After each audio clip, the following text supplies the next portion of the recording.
नाज़रीन, ये तस्वीरें आप देख रहे हैं। लता मंगेशकर को आखिरी विदाई के लिए उनके घर से रवाना किया जा रहा है और 5:45 तक वज़ीर आज़म नरेंद्र मोदी मुंबई पहुंच जाएंगे और आखिरी विदाई देंगे और 6:30 से तकरीबन पहले आखिरी विदाई होगी। आखिरी रस्मात अदा की जाएंगी लता मंगेशकर की। आखिरी रस्मात के लिए ये तैयारियां रास तौर पर आप देख रहे हैं। लता मंगेशकर के घर से रवाना किया जा रहा है, विदा किया जा रहा है लता मंगेशकर को।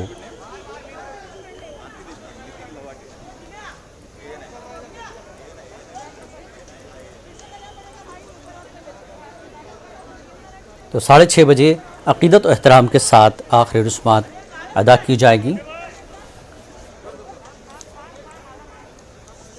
शिवाजी चौक के लिए, शिवाजी पार्क के लिए रवाना किया जा रहा है उनके शव को।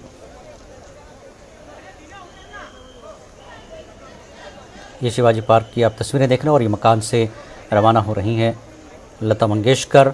आखिरी विदाई शिवाजी पार्क में उन्हें दी जाएगी और वज़ीर आज़म मोदी भी इस मौके पर मौजूद रहेंगे। बड़ी तादाद में इस वक्त लोग शिवाजी पार्क पहुंच रहे हैं। सुबह से लगातार भीड़, आवाम, उनके चाहने वाले, उनके शायकीन उनके मकान पर पहुंचते रहे ताकि उनका आखिरी दीदार हो जाए किसी तरह से, क्योंकि पूरी दुनिया को उन्होंने अपनी सहर और मखमली आवाज़ से लोगों को अपना गिरविदा बनाया और 5 साल की उम्र से जिस तरह से इन्होंने गाना सीखा और कम उम्री से फिल्म इंडस्ट्री में अपनी आवाज़ का जादू बिखेरा।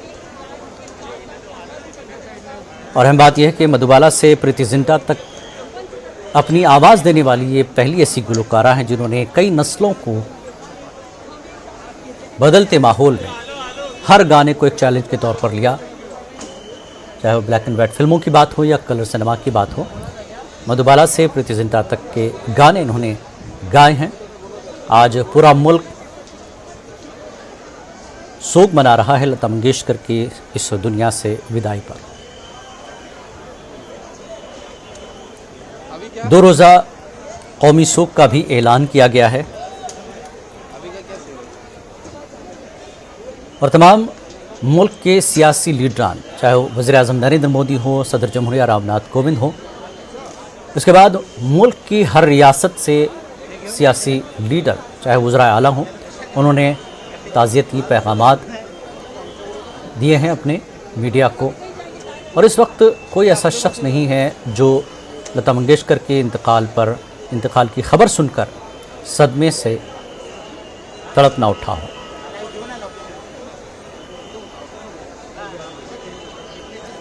और हम बात आज उत्तर प्रदेश में जहां बीजेपी का मंशूर जारी होना था, अमित शाह ने लता मंगेशकर की याद में आज उनके इंतकाल की वजह से बीजेपी अपना मंशूर जारी नहीं कर पाई, क्योंकि आज पूरा मुल्क उन्हें विदाई दे रहा है, खराज अक़ीदत पेश कर रहा है।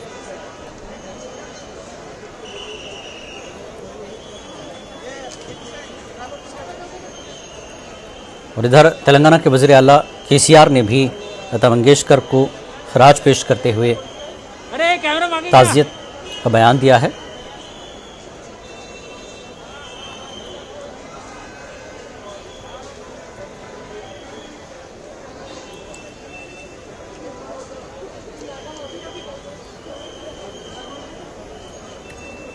रामदेव बाबा और हंस शत्रुघ्न सिन्हा, ये तमाम ऐसे लोग जिन्होंने आज बहुत दुख के साथ खराज अक़ीदत भी पेश किया और यादें ताज़ा की। सुबह से लगातार न्यूज़ 18 उर्दू इस खबर पर बना हुआ है।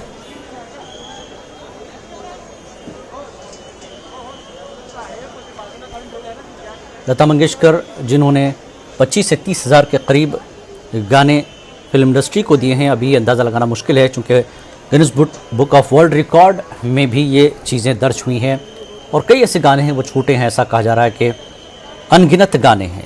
एक अंदाजे के मुताबिक तकरीबन 30,000 गाने इन्होंने दिए हैं हिंदुस्तानी फिल्म इंडस्ट्री को। और सबसे अहम बात यह है कि 1962 में जैसे ए मेरे वतन के लोगों, इन्होंने एक ऐसा गीत गाया कि सुनने वालों को उसी वक्त आंख से आंसू निकल आए, जिसमें उस वक्त के वज़ीर आज़म नेहरू जी भी वहाँ मौजूद थे जब उन्हें नेहरू जी से मिलाया गया तो उन्होंने उन्हें शाबाशी दी, गले लगाया और कहा कि इस लड़की ने अपनी आवाज़ और इस गीत को जिस तरह से गाया है, मेरी आंख से आंसू निकाल दिए हैं। और जवाहरलाल नेहरू के बारे में कहा जाता है कि वो रोना पसंद नहीं करते थे और किसी को रोता हुआ देखते तो वो भी पसंद नहीं आता, वो रोते नहीं थे कभी। लेकिन इस गीत को जब लता मंगेशकर ने बाकायदा गाया अपनी खूबसूरत आवाज़ के ज़रिए और जो बोल थे, उस बोल के बाद नेहरू जी की आंख से भी आंसू जारी हो गए। तो जैसे ही ये गीत गाया गया, उसकी रिकॉर्डिंग हुई और उस रिकॉर्ड्स को